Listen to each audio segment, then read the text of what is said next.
جو جا کے آئے اور خدا کو دیکھ آئے، سوکھی روٹیاں وہ کھائے، سوکھی روٹیاں وہ کھائے، کنکروں سے کہلوائے، یا نبی سلام علیکہ، یا رسول سلام علیکہ، صلوات اللہ علیکہ، کا جان کر کافی سہارا لے لیا ہے در تمہارا، لے لیا ہے در تمہارا، خلق کے وارث خدا را، خلق کے وارث خدا را، لو سلام اب ہمارا، یا نبی سلام علیکہ، یا حبیب سلام علیکہ، یا رسول سلام علیکہ، صلوات اللہ علیکہ، صلوات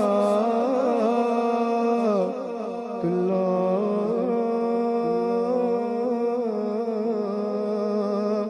علیکہ،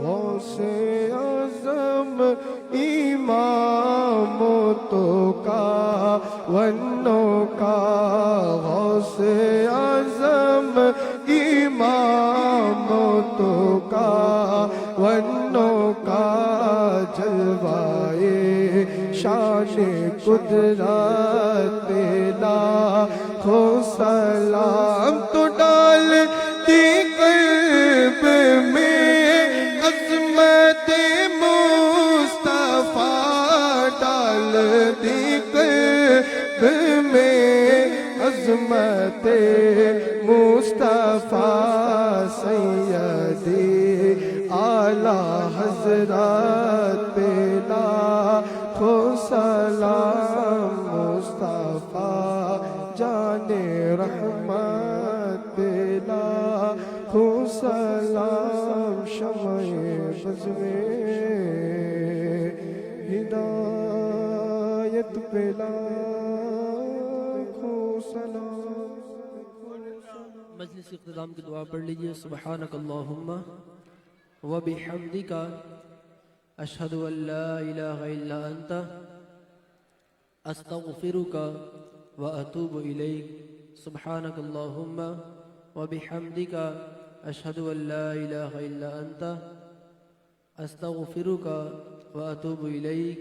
سبحانک اللہم وبحمدک، اشہد ان لا الہ الا انت، استغفرک واتوب الیک۔ ان اللہ وملائکتہ یصلون علی النبی، یا ایہا الذین آمنوا صلوا علیہ وسلموا تسلیما، صلی اللہ علی النبی الأمی وآلہ وصحبہ صلی اللہ علیہ وسلم، صلاة وسلام علیک یا سیدی یا رسول اللہ۔ سبحان ربک رب العزة عما یصفون، وسلام علی المرسلین، والحمد للہ رب العالمین۔ حق لا الہ الا اللہ محمد رسول اللہ صلی اللہ علیہ وسلم۔